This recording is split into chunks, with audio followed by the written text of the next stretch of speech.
بسم اللہ الرحمن الرحیم۔ روزانہ واقعات سننے کے لیے ہمارے چینل کو سبسکرائب کریں۔ یعقوب بن جعفر بن سلیمان بیان کرتے ہیں کہ عمریہ کی جنگ میں وہ معتصم کے ساتھ تھے۔ عمریہ کی جنگ کا پس منظر بھی انتہائی دلچسپ ہے۔ ایک پردہ دار مسلمان خاتون عمریہ کے بازار میں خریداری کے لیے گئی۔ ایک عیسائی دکاندار نے اسے بے پردہ کرنے کی کوشش کی اور خاتون کو ایک تھپڑ رسید کیا۔ لونڈی نے بے بسی کے عالم میں پکارا، او معتصمائے، ہائے معتصم، میری مدد کے لیے پہنچو۔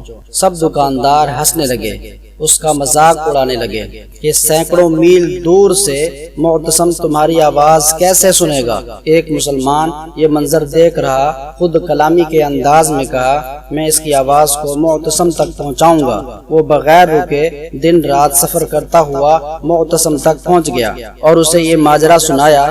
یہ سننا تھا کہ معتصم کا چہرہ غصے سے سرخ ہو گیا۔ وہ بے چینی سے چکر چلانے لگا اور اپنی تلوار ہاتھ میں لے کر اونچی آواز میں چلانے لگا، میری بہن میں حاضر ہوں، میری بہن میں حاضر ہوں۔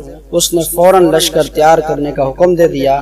مسلمانوں کی آمد سے خوف زدہ ہو کر رومی قلعہ بند ہو کر بیٹھ گئے۔ ایک بدبخت رومی ہر روز فصیل پر نمودار ہوتا اور رسول اکرم صلی اللہ علیہ وسلم کی شان میں گستاخی کرتا۔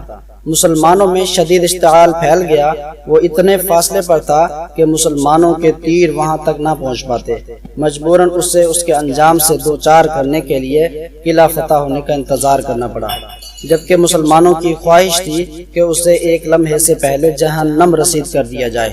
یعقوب بن جعفر کہنے لگے، انشاءاللہ میں اسے واصل جہنم کروں گا۔ انہوں نے تاک کر ایسا تیر مارا جو سیدھا اس کی شہرگ میں گھس گیا۔ وہ تڑپا، گرا اور وصل جہنم ہو گیا۔ مسلمانوں نے بلند آواز سے اللہ اکبر کہا اور ان میں سے خوشی کی ایک لہر دوڑ گئی۔ معتصم بھی بہت خوش ہوا۔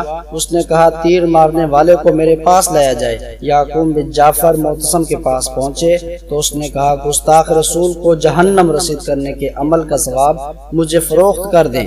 میں نے کہا، امیر المومنین، ثواب بیچا نہیں جاتا۔ وہ کہنے لگا، اگر آپ آمادہ ہوں تو میں 1,00,000 درہم دینے کے لیے تیار ہوں۔ میں نے کہا، میں ثواب نہیں بیچوں گا۔ وہ مالیت بڑھاتا رہا یہاں تک کہ اس نے مجھے 5,00,000 درہم کی پیشکش کر دی۔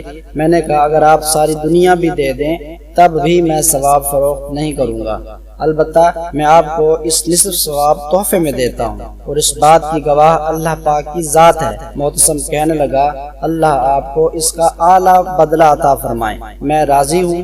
اس طرح کی کہانیاں سبق کے طور پر پیش کی جاتی ہیں تاکہ ہمارے لوگوں کو اس طرح کے انمول واقعات سے عبرت حاصل ہو اور کچھ سیکھ کر راہ راست پر آ سکیں۔